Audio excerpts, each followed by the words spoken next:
Labor Secretary Francis Tol Tolentino. Abay, matanong nga natin ng ilang inaasahan natin at ano ba ang marinig natin mamaya. Senator Francis Tol Tolentino, sir. Maganda umaga po sa inyo, Secretary. Ay, naimbang nga bigat, Mayor Lakay.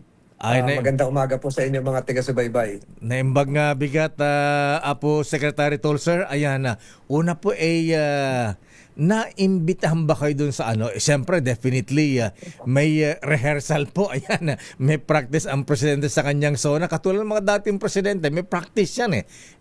Kayo ba ay naimbitahan na? Napanood nyo ba ang rehearsal o practice ng zona ng Presidente Bonget sa Secretary, sir?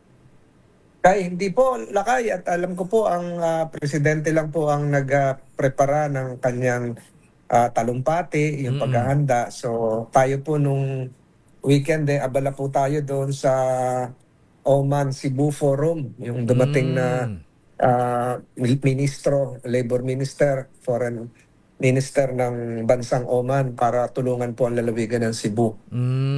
Ayan, bakit po? Ano ang kailangan tulong ng Cebu, Secretary Tolentino, sir?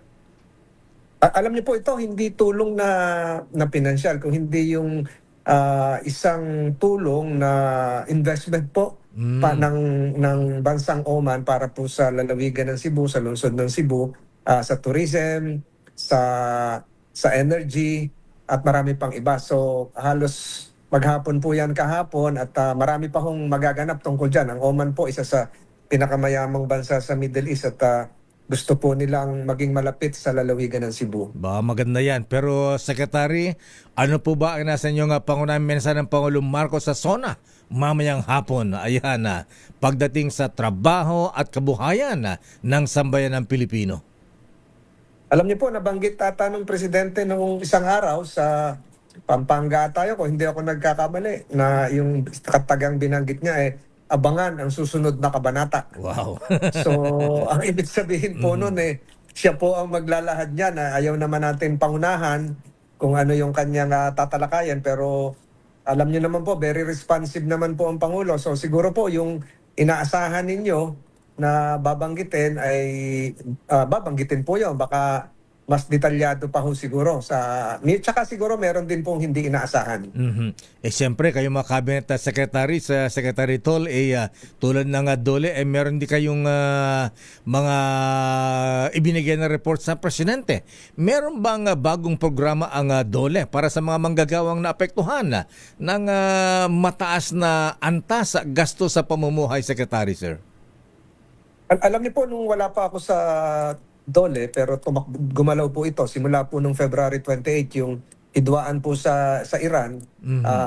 Kung makikita niyo po yung tulong po sa yung tulong pasada.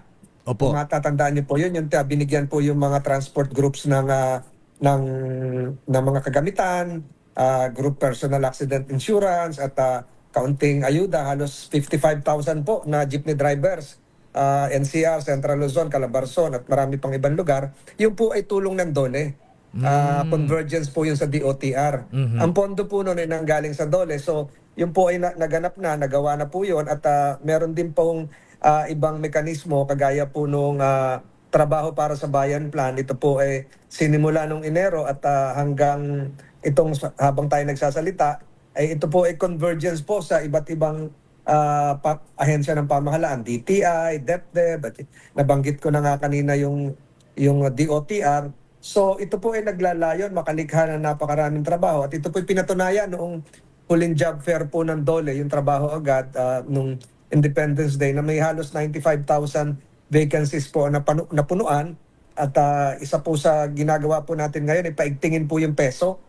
Alam niyo po yung peso ang nakakalungkot pa ho dito ay hindi lang ito institutionalized pa pero marami po itong natutulungan sa mga pamahalaan lokal. Ito po yung Public Employment Services Office kung saan nagmamatch po yung kakayanan at mga bakanteng trabaho sa isang lokal na pamahalaan. So ito po yung mga bagong estratehiya ng DOLE na ginagawa ngayon at kasama na rin po yung meron kaming K2K, katulong po ang Department of Migrant Workers kung saan naman po yung mga returning OFWs na ayaw nang umalis ay binibigyan po ng tamang training ng TESDA at bibigyan din po ng kaunting puhunan naman ng DOLE para nang sa ganon kasama po yung kanilang mga anak, yung mga malapit sa buhay para nang sa ganon po dito na po sila manirahan sa ating bansa. At yan nga din po yung layunin natin doon sa pagbisita ng Oman kahapon na makatulong po hindi lang sa Cebu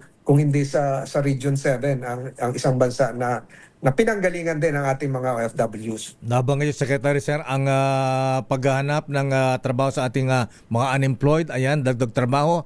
Ano naman po ang ginagawa ng DOLE, Secretary Sir, para maprotektahan, ayan, ang kapakanan, karapatan ng mga manggagawa, lalong-lalo pa sa malaking issue pa rin ng ENDO, Contractual Workers, Secretary Tolentino, Sir?